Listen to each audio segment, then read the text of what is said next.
you've got to really want to play, because your fingers don't want to do what they're told. That's the first chord I learned. That's all downstrokes. And I just did that, and I did that, and I did that. It's a good job nobody had to listen to it. And you just got to do that an awful lot. A pick is actually the biggest amplifier that there is. But then, after a few years of doing that, I learned to fingerpick because I started playing in folk places. You start doing this slow thumb and finger thing, and you start dribbling about, trying to make sense of it. The breakthrough really comes when you can get your thumb to play 4 beats to the bar on the bottom strings like this. And then your fingers are supposed to fit in with that, which is a clever trick if you can do it. It's like learning to water ski. I'm up, I'm down. You know, and but once you start to be able to pick a little tune out in a chord, get the rhythm going, and you can just hold a chord with the left hand, like a C chord there, and you can go, which sounds quite a lot, really. It's kind of impressive, considering the fact your left hand's not doing anything, it's just holding this chord. And then the idea is that you can go on developing that, and then maybe you pick out a little bit of a tune at the same time, so you're accompanying yourself. You know. And so pretty soon you're starting to get quite rhythmic, and it gets so that you're playing a little bit more like a barrel house piano player or something.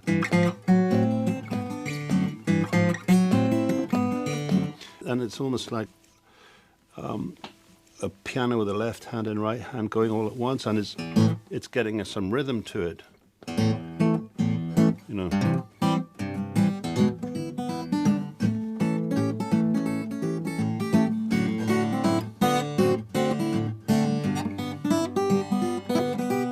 You're picking up single notes and playing chords as well.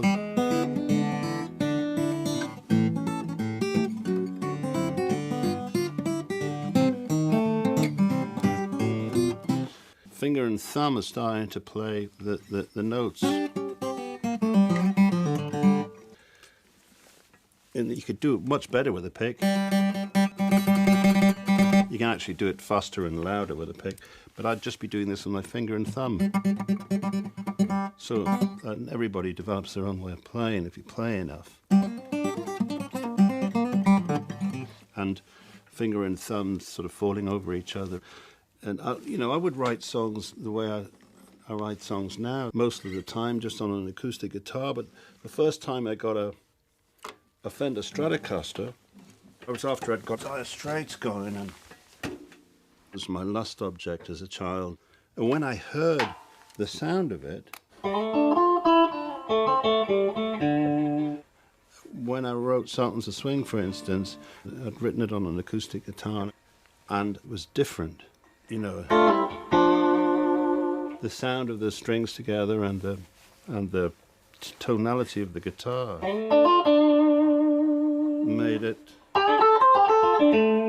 made me want to write another way. This is an old Les Paul. It's a 58. Everything seemed to come right about this time. If you get to the end of a vocal and you've got nothing more to say, but maybe the guitar has, and you wanted something, maybe a richer sound, well, then I'd probably use something like this. So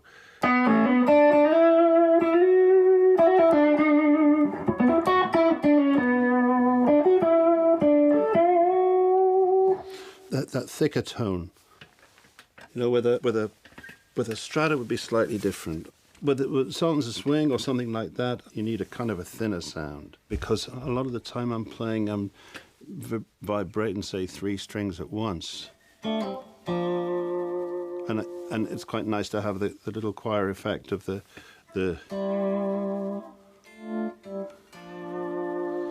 I'm trying to make the thing speak, but so I wanted to play a little bit of rhythm.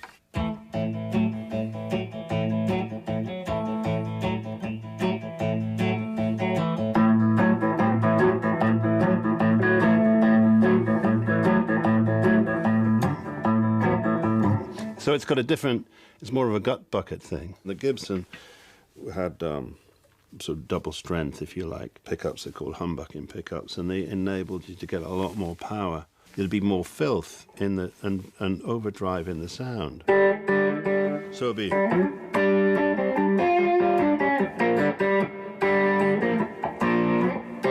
When I saw Buddy Waters playing, with the band, with his band, I was struck by just how low and level the thing was, but just how the thing was levitating and grooving. Half the time it's not really to do with volume at all. A lot of the great players didn't necessarily play so loud. One of the reasons why the guitar is figured big in jazz is that you don't necessarily have to play so hard with your right hand and hammer everything.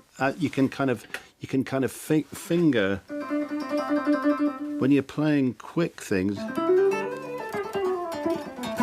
you're playing a lot of notes. Again, an electric guitar can articulate those notes more easily than an acoustic. And also, it's very quick chordally.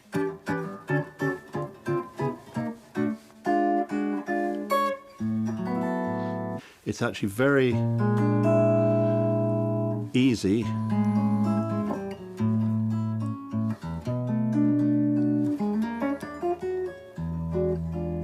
You can move between playing single notes and chords and little bits of chords and little drops and runs and all sorts of things. You can bend and you can move notes a little bit. You can play really complicated inversions and notes, and sometimes you bend two strings at once.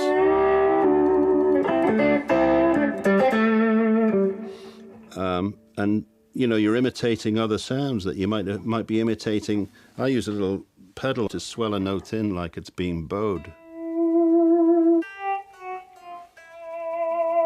Or you can play chords, You can do it chordally, and you can do little.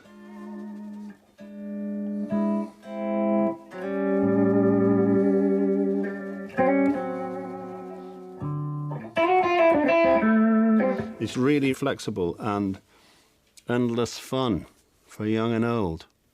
In this case, old. Normally when I'd be at home, most of the time I'll play on an acoustic guitar because it's just such a beautiful, friendly thing. Great instrument for a songwriter. You just play them and they sound good.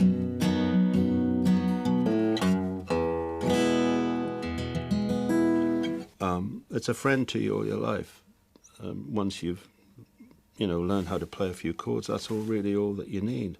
Most of the time when I'm at home, I'm just playing real simple chords and writing my songs. I'm really glad that I couldn't afford an amplifier. That was really good for me, because with borrowing friends' acoustics, it took me into folk music. If I was writing a song like True Love Will Never Fade, I'd be going...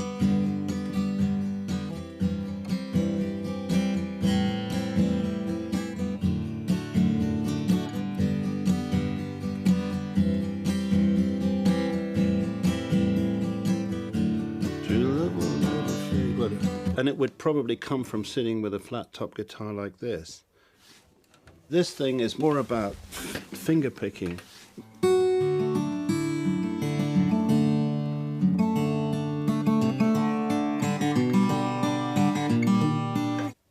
This is a National steel guitar.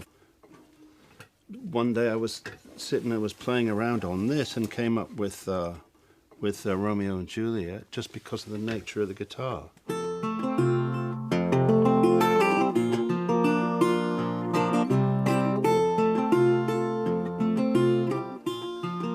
I mean, you know, I could probably play it on that, and it would sound okay, but it wouldn't be quite the same as this delightfully vulgar piece of equipment. It's got the lovers on the back in a canoe too, isn't it? It's really, really. I've always thought of these things as being magical, in a way, you know, because they had a little resonator. It's like a speaker that's held down by the bridge, and funnily enough, it records really well. It's actually made it on a lot of records that I've made. This thing, it tends to come out a little bit somewhere between a guitar and a piano. And I always wanted to play steel ever since I heard it. So I got my dear old dad, and he got on his lathe and got him to make me a few of these pieces of tube so I could play. It's what they call slide guitar. You slide the metal over the strings.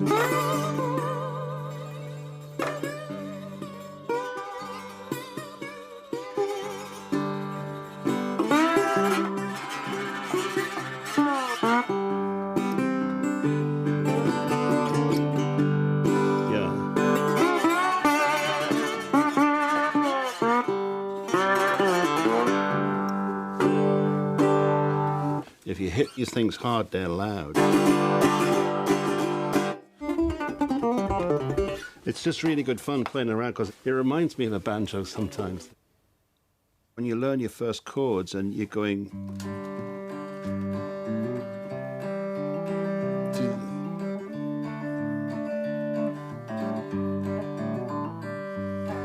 That's a very basic kind of... That's your one chord. And here's your four chord. And your five chord. The same chords in the B in a blues.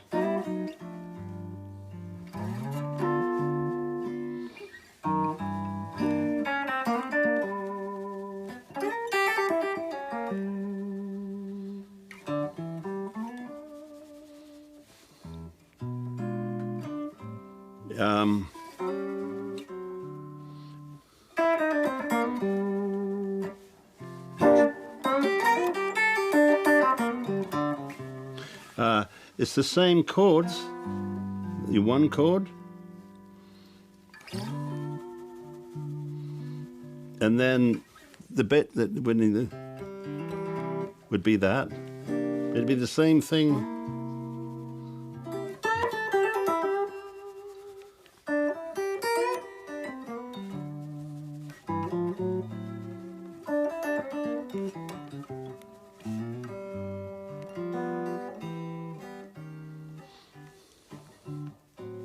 So it's the same. It's really all the same music.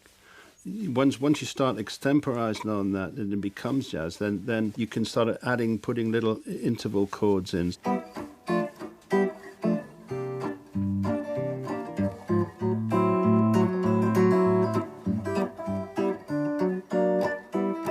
And so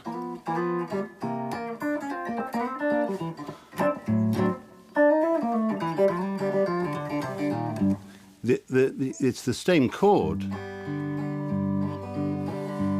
and the same 1, 4, 5s or whatever, but you're just putting more things in.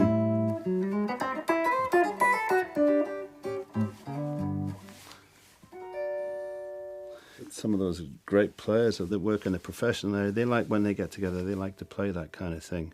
It's not really my music, and it's not really something that I spend much time doing. And I'm much more likely myself to be doing this. That's my thing.